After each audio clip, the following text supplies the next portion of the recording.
toman más de menor categoría. Hay gente que cree, pero de veras esto del corazón están convencidas de estas cosas. Hay gente que cree en el purgatorio. Hay gente que sigue pensando en el infierno como una gran fiesta pecaminosa donde va a seguir divirtiéndose. Hay otros que creen que todo proviene de la evolución a partir del famoso Big Bang. Siguen creyendo y lo creen de todo corazón. Y son gente instruida, gente que ha leído, gente estudiosa, gente bien intencionada, gente inteligente que está creyendo en estas mentiras, en estos engaños. ¿Todo por qué? Porque el diablo ha tenido mucho éxito sembrando la incertidumbre de que Cristo vino o no vino. O que cada uno de nosotros somos su propio Dios. Dice, tú eres un Dios, tú eres tu propio Dios, dicen así. Otros van más lejos y dicen, no, Dios no existe. Dios es el resultado de que el hombre le inventó a Dios. O sea, el hombre le creó a Dios, dicen así. Se atreven a decir eso. El hombre en su ignorancia, como no puede explicarse muchas cosas, le creó a Dios. Dios es creado por nuestro pensamiento. ¿Ves eso? Y hay bastante gente que piensa esas cosas. O también piensan que todo lo que se ve es Dios. No, si Dios está en el río, Dios está en las aguas, Dios está en el agua, Dios está en la piedra, Dios está en la tierra. El aire que respiramos es Dios. O sea, son conceptos totalmente erróneos, fruto no solamente de un desconocimiento, sino fruto del gran esfuerzo del anticristo en sembrar todo lo que se vaya en contra de la encarnación de Dios a través de su Hijo Jesús. Otros dicen que Jesucristo solamente fue un ser humano común y corriente, y con todas estas cosas lo único que están haciendo es negando que Dios ha sido manifestado en carne. Entonces, con este breve contexto que me he permitido citar, quiero que tengamos claro la importancia de entender que Cristo fue manifestado en carne. Porque si no confesamos en esto, eso es una enseñanza el Espíritu que nos está guiando que está en contra de la Cristo.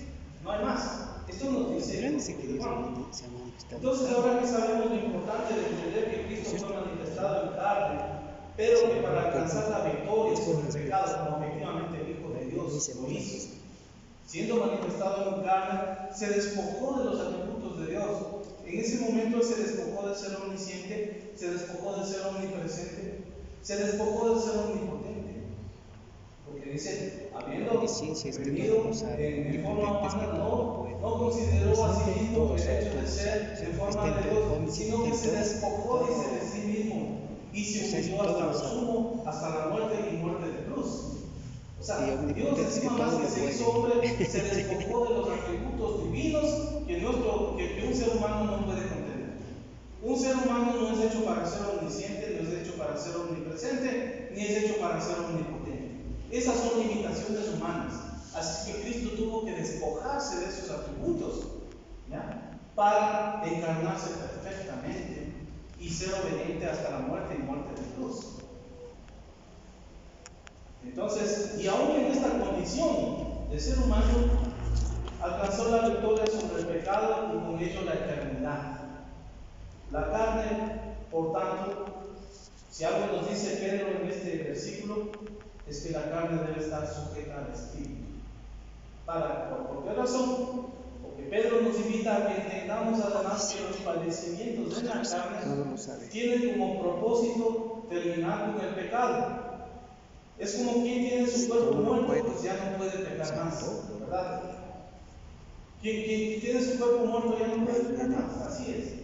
Es decir, que si soportamos los sufrimientos del mismo Espíritu, porque lo soportó Cristo, obtendremos también los beneficios similares a los que obtuvo el Señor Jesucristo en su resurrección. En todas partes.